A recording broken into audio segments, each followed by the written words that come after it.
শাবানের 29 তারিখে পশ্চিম আকাশে রমজানের চাঁদ তালাশ করা, এটা একটা আমল। কোন দিন চাঁদ তালাশ করবেন? শাবানের 29 তারিখ। এই বছর আমাদের দেশে শাবানের 29 তারিখ কবে হচ্ছে? রোজা কবে থেকে শুরু হচ্ছে?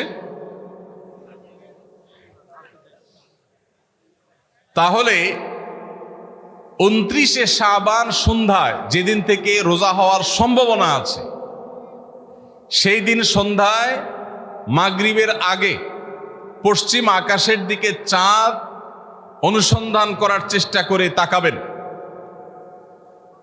পশ্চিম আকাশে চাঁদ অনুসন্ধান করার জন্য যদি চেষ্টা করেন, একটু খোঁজার চেষ্টা করেন, চাঁদ দেখতে যদি পান তো ভালো, এমনকি যদি চাঁদ দেখতে নাও পান, চাঁদ দেখার চেষ্টা যে করেছেন এর কারণ আপনার আমল নামাতে সওয়াব লেখা হবে, একটা সুন্নত আদায় করার সওয়াব। ভাইরা আমার,